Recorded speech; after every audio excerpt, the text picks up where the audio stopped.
Karan Bahadur is next. He's going to talk about the power of community rock stars, why founders especially need them. Good evening. I'm so impressed with the crowd that we have for our panel, of course, because being a Saturday, I would expect this high in Bangalore. I think Hyderabad is kind of competing with Bangalore. I think I like that energy. Thank you so much for being here and lending your ears to us. So what Draper Startup House does, so we are an international destination for entrepreneurs, founders, to live, connect through events and scale their business. That's my one-liner pitch to say what we are trying to do. So think about it, where does the magic happen? Where does the ideas collide? Where does that energy comes from? It all happens in communities. Communities where like-minded people come together and make that magic happen. Now you get that push, right? And that's where our platform is. A physical stack where people can live, attend events, meet other founders, and we do quite a bit of activities. It could be demo days, pitchathon, hackathons. In fact, we just concluded a 10 days residence founders program in Draper Startup House here in Hyderabad. I think we're just 10 minutes away from here. So we have a living space, we have a beautiful terrace, we have a cafe, we have a working space. Very interesting is the kind of traction that Hyderabad has kind of given us in terms of when we started it 1.5 years back is commendable. And this only assures that there is a lot of ask for these kind of places where startups and entrepreneurs breed. And you need a physical stack, right? A lot of people come here landing in, say, Bangalore or Hyderabad. What happens then? The first thing you need is a shelter. And what better than having right set of people working, living, and trying to build their ideas to make it big. And we are that particular community space. We are trying to empower, thrive, and make you realize those dreams. So apart from this, Draper Startup House has a university in Silicon Valley, in San Mateo, which does this courses twice in a year, which is a course on entrepreneurship. So Tim Draper, who is the godfather of Silicon Valley, feels that you don't need typically these 1 year, 6 months kind of courses. He can squeeze it in just 1 month to actually say what an entrepreneurship means. So there's a lot of immersive kind of experiences, knowledge sharing from the stalwarts, and people who are on the grassroots level who could actually talk to you on an eye-to-eye level to say what entrepreneurship means. See, being in the glass, in the chamber and talk about ideas, and then being on the grassroots or being on the roads and talk about these makes a hell of a difference.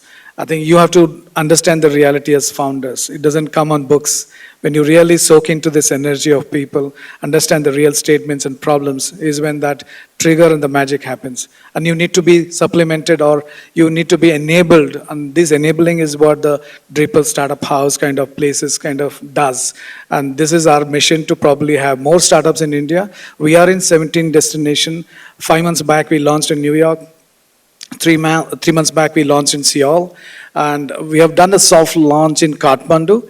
And the idea is to take it across India. We are right now in Bangalore and Hyderabad. We would want to be in Goa, Kochi, Indore, Pune, Ahmedabad, Gurgaon, Odisha, Guwahati. I'm talking about these places, need these places. And what better than a community place with driven with passion of like-minded people making this magic. So I end it here as well, and I would love to talk anything more beyond what enabling means through communities. I'm Prasad. You have touched upon and already reflected that it's something positive is happening in the country, like they want to make in India, and the intention is very, very good. That's very clear. Like when it comes to Khadi and all, everybody knows about it. You don't have to. So the one district, one product, for example, is something very, very, a new idea. I mean, so in fact, states like Uttar Pradesh and I heard about Vizag. When he came to Vizag, Modi was saying. So maybe you can just reflect on that also. No, I was talking to Aditya's question that was intended for Shiva, but what I'm wearing is a pure cotton. It's how you carry and designs. Fab India did a fabulous job in promoting cotton. And what I'm wearing, I don't want to promote the brand. It's called Kingdom of White. They just do white, but it's purely cotton.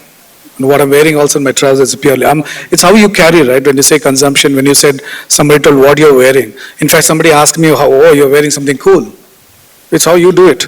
And I think I'm sure what Shiva is trying to do it for the whole craftsman. 95% is amazing, amazing. And we ourselves have to promote that, right? I think you get your answer. So I just wanted to give an example or encounter which I recently had. So I stay in Seattle. I also shuttle between Hyderabad and Seattle. So I know the global markets as well. So that Prada thing, I was thinking, okay, Prada was able to create a brand which had a value for it.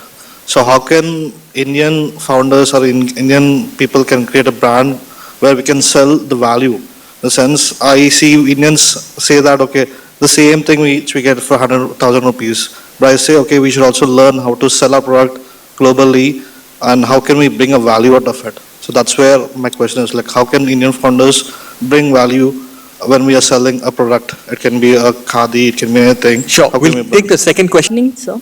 So, regarding the global platforms like Met Gala, recently we have seen Diljit Dosanjh have represented Punjabi culture and Sikh identity, and he also made the history of wearing a first Indian to wear a turban man.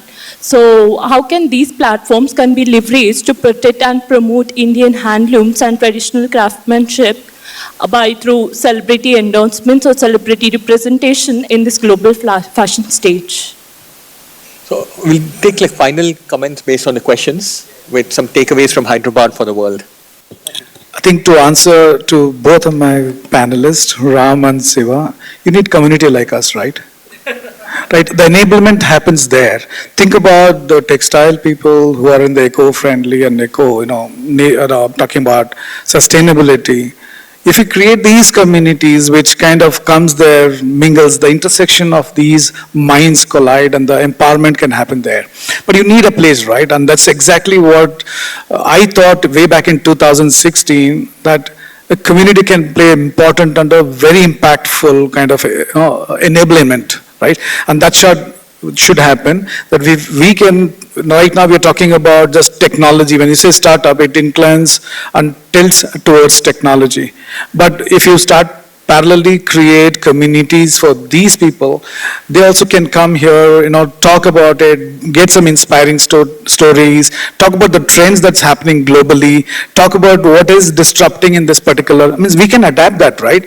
So one of the questions also was that designs. So of course, the same thing we can probably up us, ants and then do these designs where people are comfortable in your own skins and make yourself proud. And that should be the make in India or handmade in India story that should go across the globe, right?